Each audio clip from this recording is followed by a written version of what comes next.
There's a version of you that slowly disappeared, and you didn't notice because you were busy adapting. You still wake up, you still function, you still answer when people ask how you are, but something feels off, not broken, just not you anymore.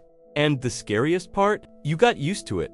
Most people think not okay looks obvious, crying, falling apart, not getting out of bed. But that's not how it usually works. It's quieter, you adapt, you normalize, you keep going, until one day you don't even remember what okay felt like, because okay stopped being the baseline a long time ago.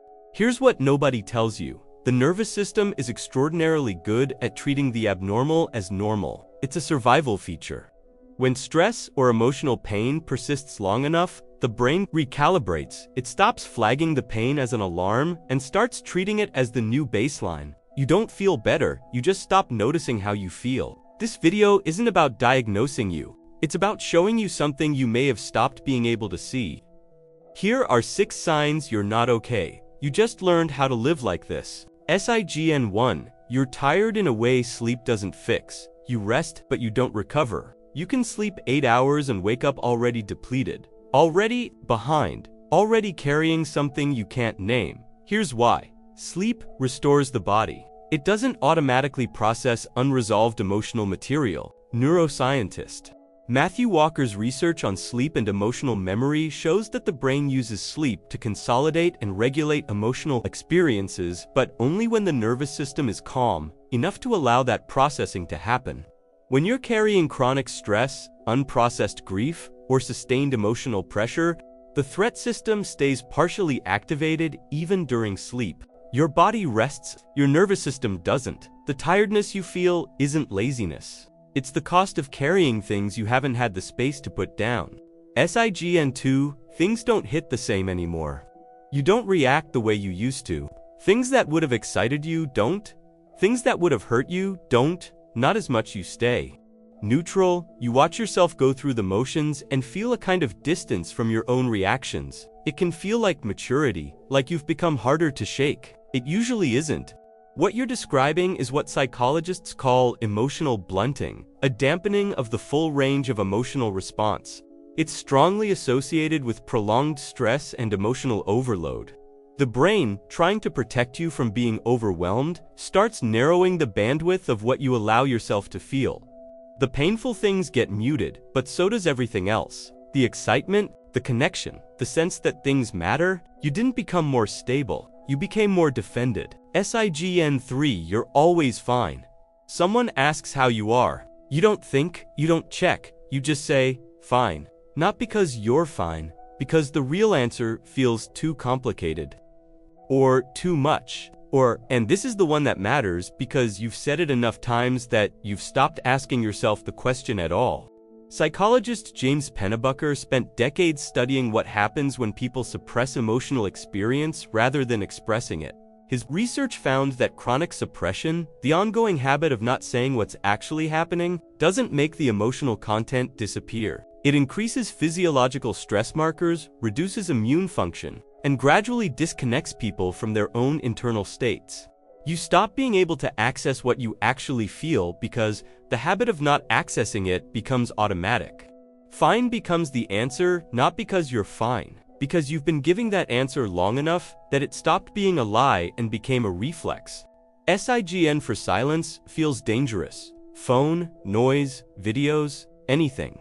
The moment things get quiet, something uncomfortable starts to surface, so you reach for the next thing before it can. You're not even choosing distraction anymore. It's automatic. The hand moves before the thought forms. This is avoidance behavior operating at the neurological level.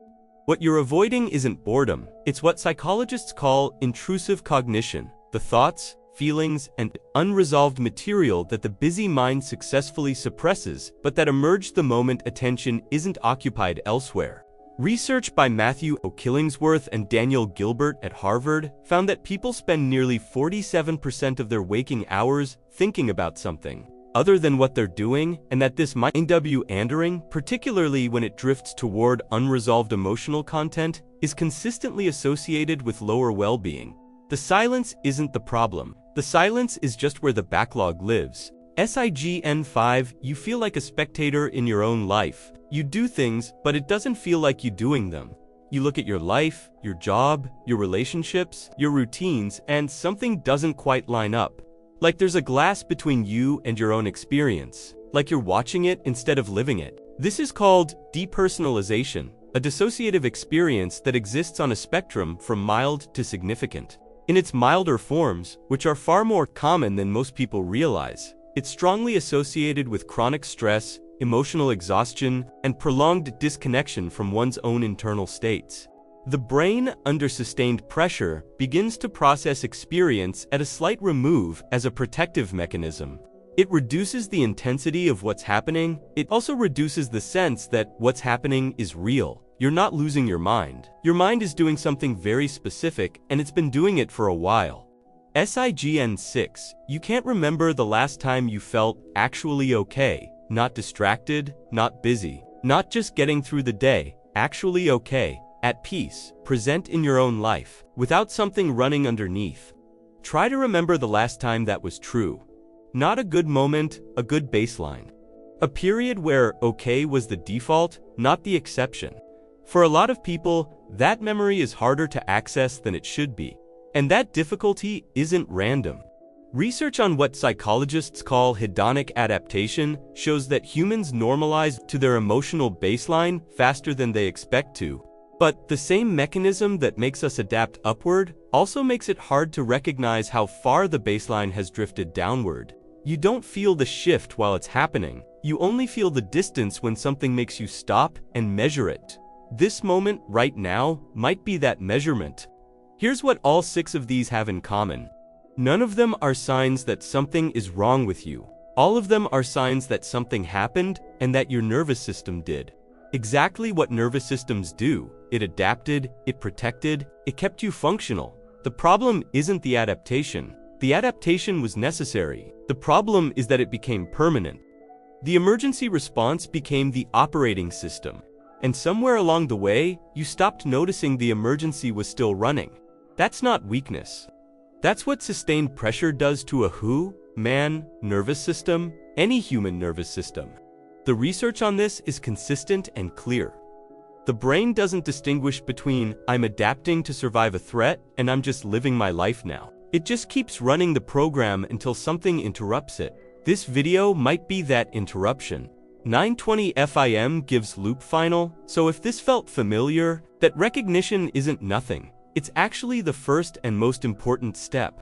You can't address what you can't see. And for a lot of people, the hardest part isn't changing, it's noticing that something needs to change at all. You didn't become this way overnight, it was gradual. Which means the way back is also gradual. But it starts with exactly what just happened. Spoonie and friends, because everything you feel has an explanation.